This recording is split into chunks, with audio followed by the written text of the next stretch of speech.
Hello and welcome to StroongeCast episode 19. Double standards. Of which there are many. So, how you doing, by the way? Me? You. I'm fine. You're the one that's been sick for, what, a week? Over a week now? Hundreds of years. It's never ending. Oh. Well, we've had some lovely comments about you the last week that you've read. Enough to make you blush, isn't it? Definitely. But everybody loves her, you see. It's not everybody loves Raymond. Everybody loves Kirsten. And I concur with this. It's you as well. They like the chemistry between us. Yeah, admittedly. But everybody's here for you. And I'm down with this. Anytime you compliment my wife in front of me, you're definitely good in my book. It's very, very kind. Thank you, everybody, for all the comments and messages. And if I don't reply to them, I'm really sorry. I will try and make sure that I do make more of an effort with that. But yeah, they're all so kind. Haha. Been only bragging about you for 17 odd years. Now people get to see why. Man, this man's crazy, man. He's crazy about his wife. What's going on? Well, this is it. So, how about answer to the question from last time? Because I did not know it. So it was to list the continents from largest to smallest. Yes. So we have Asia, Africa, North America, South America, Antarctica, Europe, and Australia. Now, when you say North America and South America, all I hear in my head is North at Zero, South at Zero, Malin. And you would only know about this if you've ever listened to the shipping forecast on BBC Radio 4, which is probably not a lot of our audience, but if you ever get a chance, I'm sure you can find a clip on YouTube or something, do it. Because it's one of those things I used to listen to as a kid, and I used to think, wow, what crazy place names, like Dogger and Bite. And I used to listen to this late at night, and it just seemed like places that were so far away that they surely didn't exist, but they do exist. I think it's really cute that you were so young and listening to such, not bizarre, old people but stuff. yeah. No, I know. It's funny. It was because I liked Radio 4 as a kid. I used to listen to like the stories they would have on at night and stuff. And it would always be when I'd be at my nan's house in Kent. Because in London, I would just listen to like pirate radio stations and black music.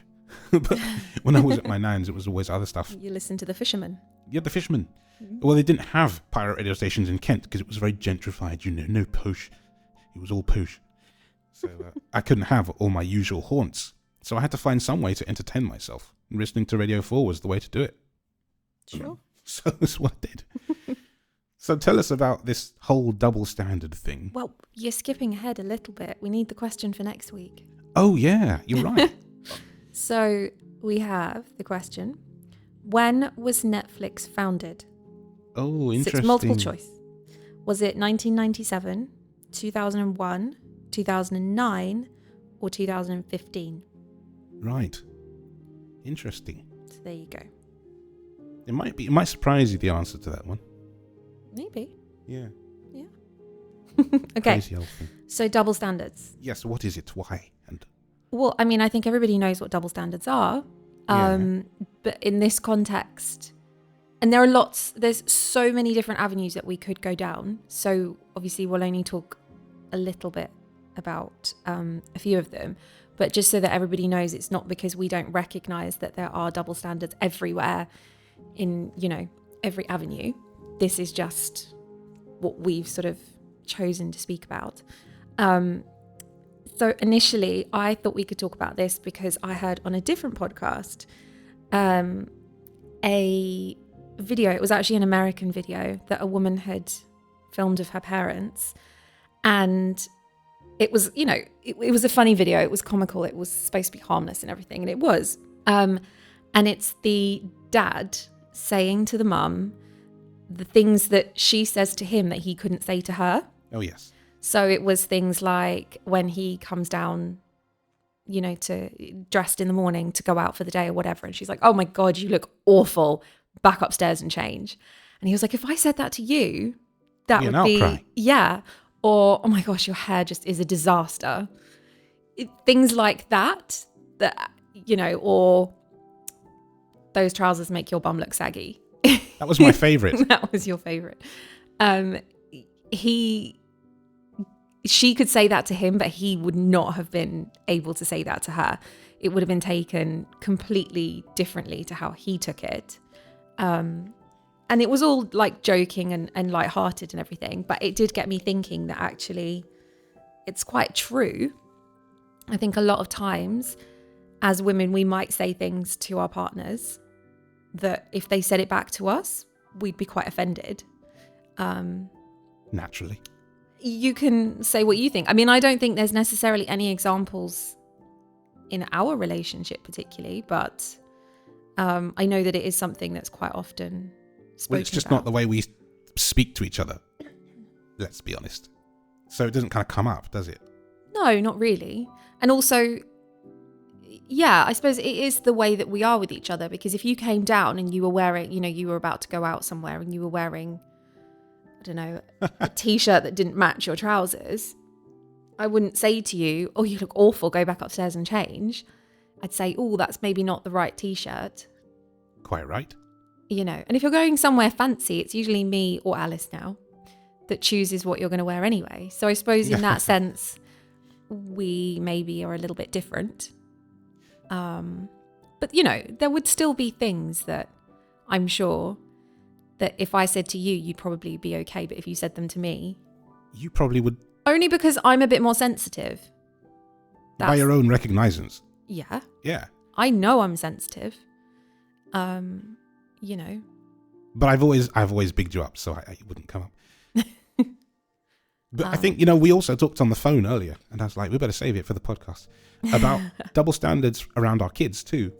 Yeah. And it's not even like it is a purposeful decision, but you didn't really consider it as a double standard until you start breaking it down. Yeah. I think is interesting. The way that you raise boys and girls is obviously going to be different. Yep.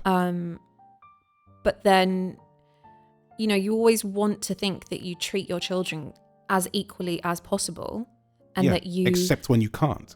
Absolutely. And I think this is a prime example of when you kind of can't necessarily. Yeah, and the example that we really honed in on was them starting school, secondary school.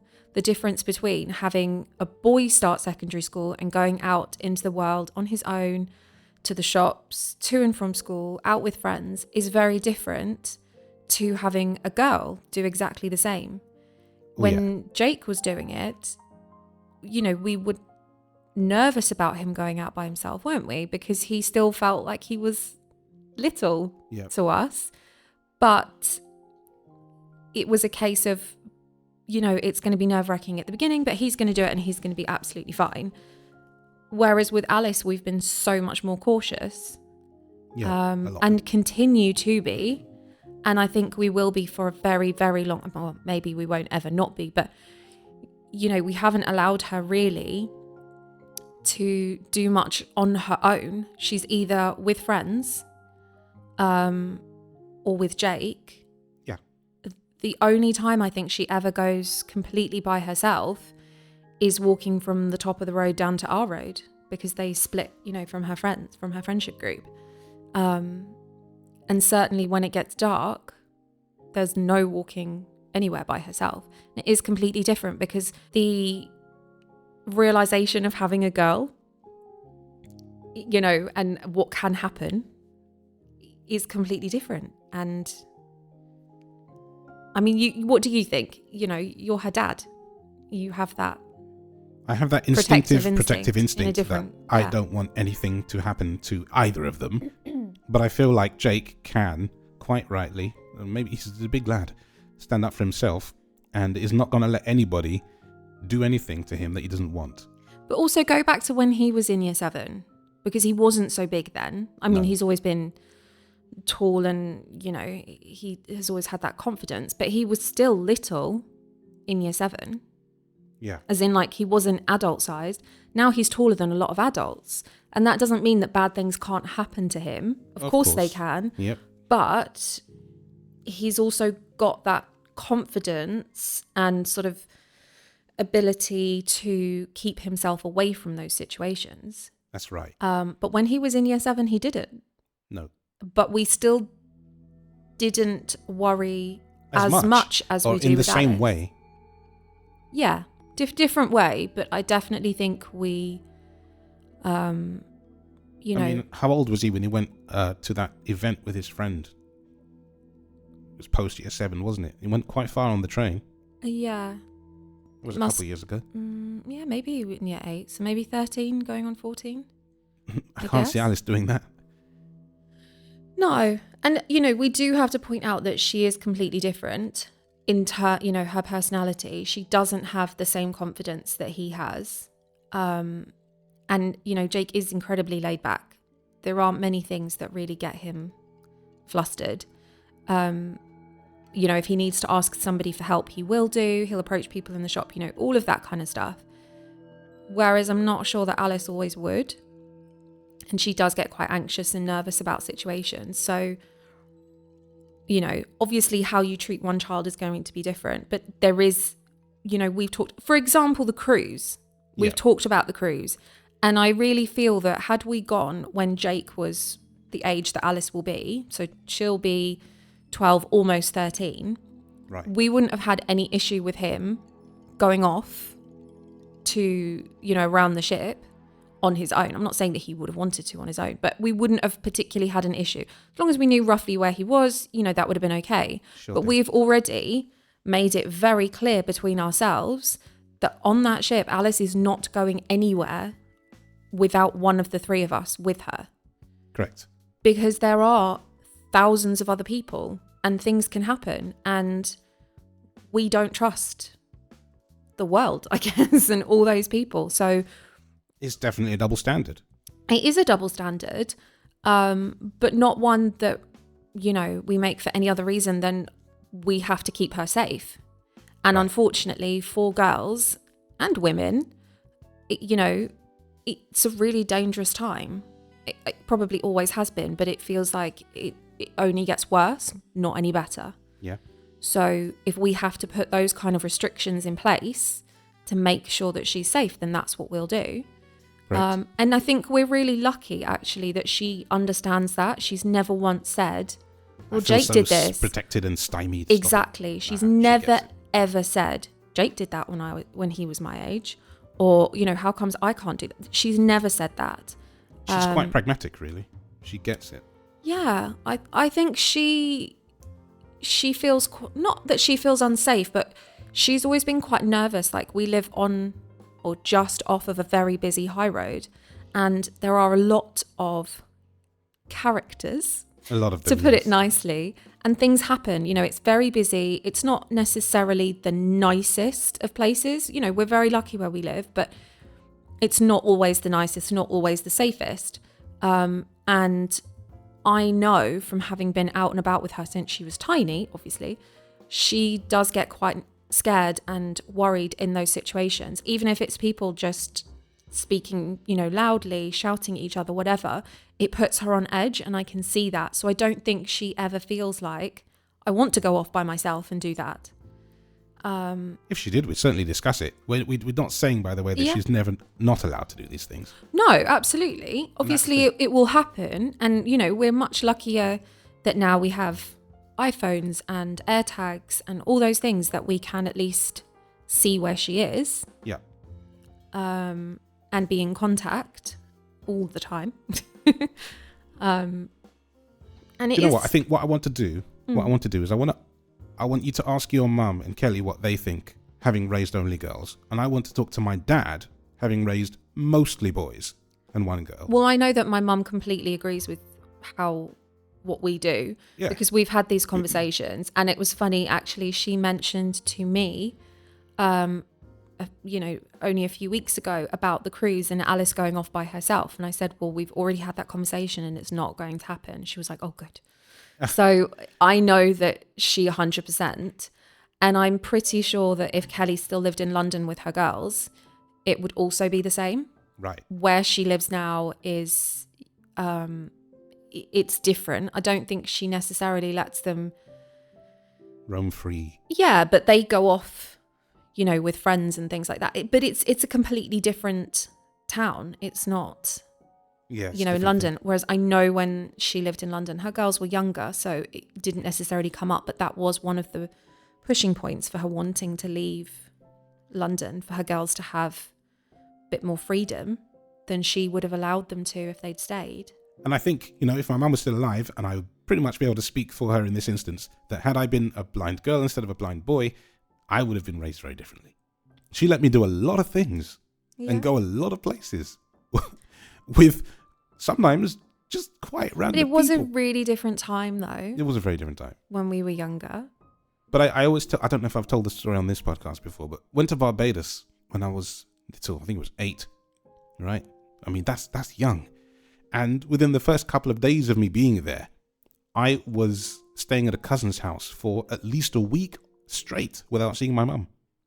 And she was off having her fun, knowing that I was at least safe with other people. But had I been a blind girl, I doubt I would have had that experience.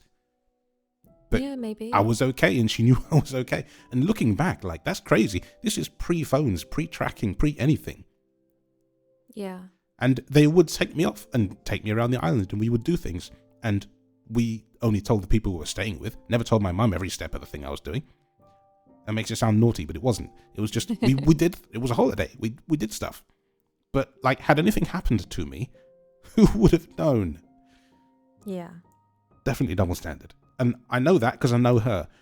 And it's just interesting to think about that, actually. Mm-hmm.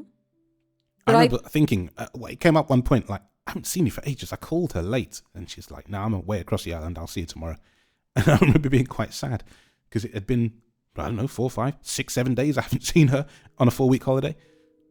No. I remember that. It is definitely different, though. If that had have been now, I don't think, well, I know you would have had phones, so it would have been easier to communicate. But, I don't think necessarily things that we did when we were pre-teens. Playing in the street out in the, I mean, we always said with our kids, and people do that around here. You see the kids out all the time in the summer. And do you remember there used to be those couple of boys that would come and ask if Jake could come out and play? Yeah. And I would always say no. Mainly because I knew that some of the things that they got up to were not the best. But even so, I don't think that we would have been happy about them going off without some kind of supervision. No. Because things do happen, and, it's our job to keep them safe. It is. Another double standard that I think we should talk about is the parenting babysitting. Oh, that so, one, yeah, you know that this is a bit of a sore point for me just because it really winds me up. But when a mum is taking care of her children, she's parenting. But when a dad is taking care of his children, he's babysitting and should be praised. And that is just, they're your children too. And I have had that before when I've been out when the kids were little. Or who's looking after them? Well, you're their dad. I don't mean that you've said that, by the way. That came across like you said that. Obviously not. Other people would see it as, oh, dad's babysitting tonight then, is he? That's other people's kids, not yours. Yeah. You're looking after your children. It shouldn't be, seen as, oh, I'm doing you a favour looking after our kids. And I think there are households where that does seem to be the case, and it shouldn't. I think it's really common.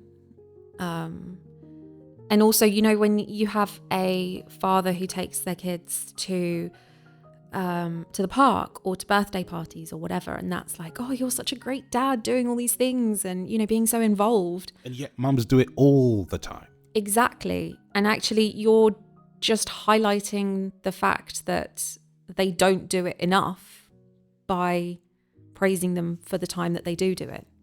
It should just be, an automatic. This is your child too. Absolutely. I will say I do enjoy the time I do get to take them places. Absolutely. Yeah, of course. And, again, like I always say, our situation is very different. When they were little, you weren't able to take them off places by yourself and things. They were little. They were in buggies or, whatever. It wouldn't have been possible. But, that doesn't mean that as they've got older and stuff, that people should be praising you for spending time with your children. No, they shouldn't. They're your kids. Praise them for being great kids. It's different. Yes. They are. And we always have fun when we go out places. We go, excursions, shopping excursions. Come back with goodies. It's great fun. Yeah. It's one of my favorite points. I'll be, like a highlight of the holiday if we do that. Didn't do it last time because it was Christmas holiday, but it's something that I always try to do with them each holiday. Is just we go to a place, whether it's like Westfield or Battersea Shopping Centre or something. Just I take them out for a day, I spoil them, and it's great fun. Yeah. And then I bring them back to you for dinner. Yes. You usually bring back some kind of treats. Yeah, donuts, chocolates, something. But yeah. One of the funniest ones we did when we went Mother's Day shopping. Oh, that was lovely. You came back with surprises for me. Well, yeah, because I think it was post Mother's Day or pre-Mother's, I don't remember. But I think you thought you weren't getting anything that year, and it was always my plan to do a thing. But I'm like, I can't shop with you because I've got you in mind. That kind of is pointless. Yeah. Let's go shopping with the children. And we did. Got a good deal too. It was lovely. It was very sweet. Double standards. Yeah. I don't really know, I can't think of many more or any more, but I think it's one of those things that the comment section will have thoughts on. Well, there's loads. There's loads more that you could delve into with relationships, where you have one partner saying, well, I'm allowed to spend this money, but you're not. Or, it's all right for me to talk to other girls, but not for you to talk to other men. One I see quite often. Yeah, there's so many. And quite often I would say that they would all be red flags in that relationship. Yep. But, luckily those have never, ever applied to us. So, the man is allowed to go off on a work trip and do whatever, but if you do, nah. Yeah, exactly. That's not okay. Yeah. And, then you have all the kinds in the workplace, I suppose, Oh, goodness. And maybe dress codes, things like that. Men being able to wear whatever they want, that's fine. But women have to dress a certain way and make sure that they're not too... Well, there are whole restaurants that talk about this, aren't there? The whole... that's what they employ women for in the first place. Yeah. So, there's loads more, but I think... Gender segregation. Yes. I think just applying it to us would probably be mostly around the difference between raising a teenage boy and almost a teenage girl. Yeah. Who's not yet. No, but she's... I'm scared. How is it possible that it's gotten to this point? 2 teenagers, I know. In a... Well, I kind of refer to them as the teenagers because... In a handful of months. Yes. It's crazy to think about that. Mm-hmm. Wow. Well, there you go. Some food for thought. A quiz question. And double standards. What are your double standards? What makes you just rage in the face? Do tell us. Yes. Curious. I want to hear it. And if you haven't done already, please do rate the old podcast. It does help. If you don't mind. We appreciate you very much. Always. And with that, we're going to leave you to it. But have yourselves a lovely day. And avoid any double standards. Bye.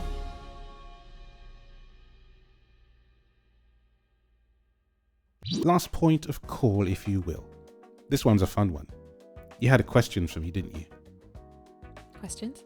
You did. You had a question for me about hiding places. Ah, okay. So, if you had a paperclip and the FBI were on their way to come and find this paperclip, it's the most important thing. They need to have it. You're going to get into huge trouble for having this paperclip. You need to hide it somewhere in this house where the FBI will not find it. Where would you hide it? I've got a few different hiding places. Okay. And I don't know which one of them I picked necessarily. I was thinking that I could put it one of the obvious places, the more obvious places. If I could have multiple paper clips, I could hide them in all these different spots. But one paper clip. I'd hide lots of dummy paper clips. I'm going to hide the dummy paper clips first, and then I'll tell you the other one at the end. Okay. So I'm going to hide a dummy paper clip in the bottom half of the piano, which never gets opened. Okay. Not the top half where you tune it. Right? I'm going to hide one in perhaps the back of some piece of equipment, like a tape machine, because there is one in this house. Or, dismantle the printer and hide it in amongst the innards. Mm-hmm. But the most special one, I thought I could hide in the back of my keyboard amp, because it does come off, but you'd have to know that to know that. There's two little coin, you basically use a 2p coin to unscrew the back of the mixer, and it comes off, and it does it so that you can either use the mixer on a table, but I think you can store some cables in there if your cables are not as big and fat as mine. So you can hide something in there. So I'd probably try that. Because a lot of people probably say like the vent or a light bulb socket or something, but I think it's generic. Yeah, I think that's quite obvious. So, where are you hiding your paperclip? Well, initially I thought, like you, in the piano, and I don't know if this breaks the rules. I don't know if you're allowed to uncoil the paperclip, because then maybe I would wrap it around something inside the piano, so you wouldn't really notice it unless you picked apart every single it becomes string. part of the unit. Yeah. But again, I don't know if, because I think that would be an interesting one. when I read it, it didn't say the paperclip must stay paperclip Shaped. sized and shaped. Yeah. It's fascinating. So yeah. Or like perhaps the pipes that we have in the cupboard. Oh yeah, downstairs. there's loads of those. Yeah. You could maybe wrap it around that. I feel like this house just doesn't have a lot of hiding places. It's not that kind of house. No. I mean, we do have the vents that have the fluffy stuff inside. Yeah. I don't know what it's called. I don't know. Foamy weirdness. Yeah. Things.